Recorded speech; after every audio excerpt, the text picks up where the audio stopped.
नमस्कार, आप देख रहे हैं चौकस भारत और मैं ब्रजेंद्र।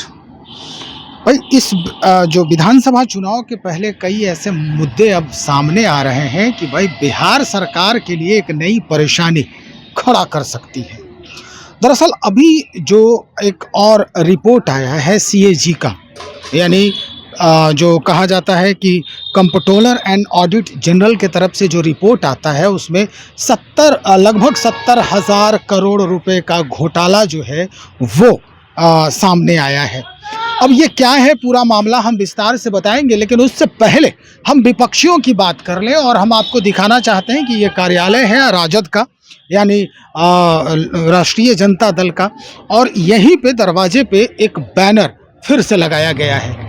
इसमें सीधा हमला नीतीश कुमार पर है कि पहले आपने सृजन घोटाला किया, अब सीएजी रिपोर्ट में 70,000 करोड़ का महा घोटाला की जो है वो बू आ रही है और इसकी न्यायिक जांच होनी चाहिए।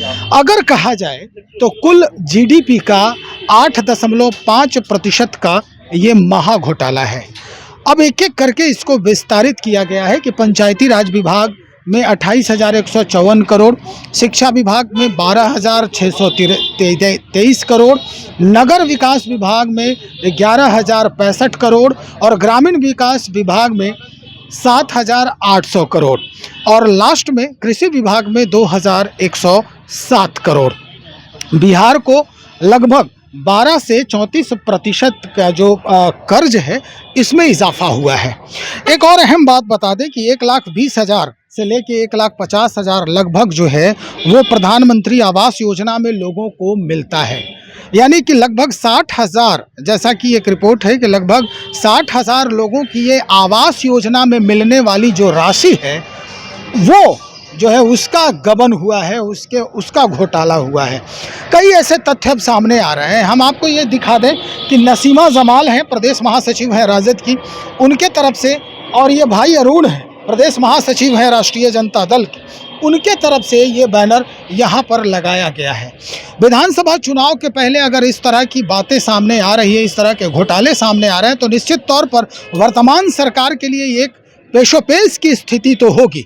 सफाई तो देना ही पड़ेगा जनता के बीच में कि क्या कुछ है सच्चाई इसकी। अगर ये सच है तो फिर निश्चित आपके लिए वो रास्ता मुश्किल हो सकता है, मुश्किल भरा हो सकता है, उसे पार करना बहुत ही मुश्किल हो सकता है। तो चलिए अब सीधे हम बात करते हैं। हमारे साथ भाई अरुण हैं जिन्होंने ये तस्वीर लगाई है, यहाँ पर प्रदेश महासचिव भी हैं। ये सृजन घोटाला के बाद सीएजी रिपोर्ट में 70,000 करोड़ का घोटाला भी जो है अब बोर्ड लगाए हैं, बैनर लगाए हैं। क्या लगता है आपको, ये इसमें सच्चाई है? सच्चाई किस चीज में नहीं है? सृजन घोटाला में सच्चाई नहीं है, लेकिन सीबीआई केंद्र का तोता है, तो मोदी जी जैसे कहेंगे उसे सुनेंगे। इसीलिए मैंने साफ कहा है कि ये जो सीएजी, ये तो हमारा एजेंसी नहीं है, ये केंद्र का एजेंसी है। तो कैग का जो रिपोर्ट है वो रिपोर्ट का अध्ययन करके उसको प्रकाशित किया गया। तो जब प्रकाशित किया गया तो 70,000 करोड़ मिस पाया गया, मैंने जिसका कोई हिसाब ही नहीं दिया गया है। यही चीज़ अगर आरजेडी या कांग्रेस के शासन में रहता तो अब तक सीबीआई और ईडी पहुंची रहती और पता चलता कि उनका चल अचल संपत्ति की जांच हो रही है। हाँ। अब आज क्या हो गया? आज ईडी कहाँ सोई हुई है, सीबीआई कहाँ सोई हुई है?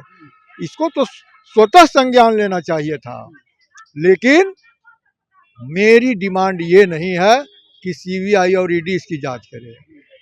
हाई कोर्ट के वर्तमान जज के नेतृत्व में एक न्यायिक जांच कमेटी बनाए और दूध का दूध और पानी का पानी करे। अगर नहीं है नीतीश कुमार दोषी या और उनके मंत्री लोग नहीं है दोषी तो ठीक है, लेकिन अगर दोषी है तो जेल जाएं। और लालू यादव को जेल भेजने वाले 90 करोड़ का जो घोटाला ये लोग दिखाया था और उसमें लालू जी को आपने जेल भेजने का काम किया, इसमें कौन किसको जेल भेजिएगा? होना चाहिए ना कैटेगरी, नियम तो एक टाइप का होना चाहिए कि अगर, लेकिन लालू जी का सुनवाई भी हो गया, लालू जी को 1 रुपया तक नहीं बरामद हुआ और ना ही जज ने पाया कि पशुपालन घोटाला में दोषी है, लेकिन फिर भी ये भजपैया लोग कहता है कि लालू जी चारा घोटाला। अरे लालू जी तो दोषी ही नहीं है। ये दोषी का हुआ कि जब लालू जी कहीं से नहीं फंसे तो इनको क्या कहते कॉन्स्पिरेसी में डाल दिया लोग।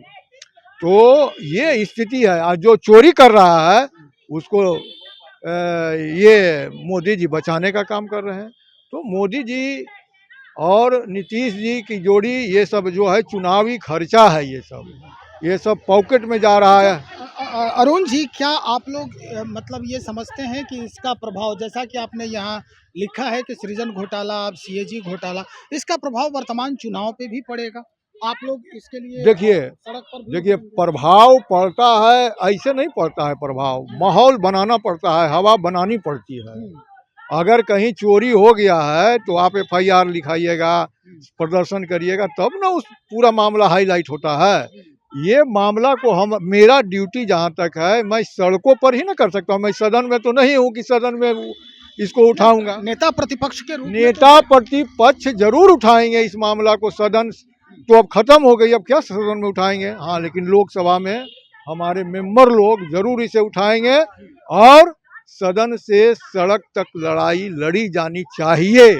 पार्टी को इस पर कड़ा एक्शन लेना चाहिए, मेरी राय है।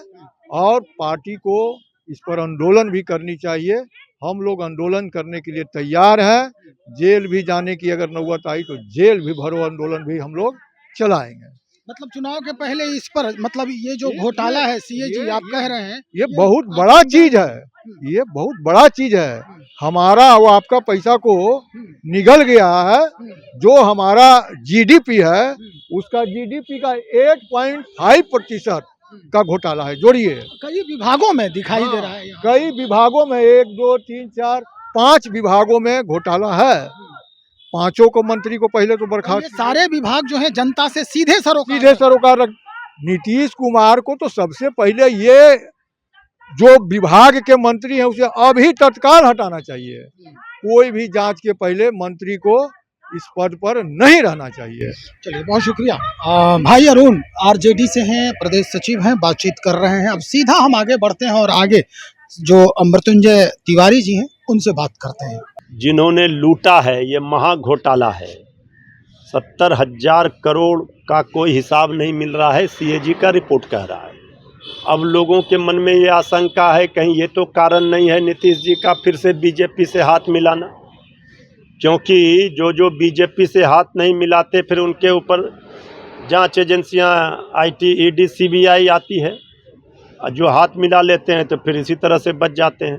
ये 70,000 करोड़ का हिसाब बिहार की जनता मांग रही है।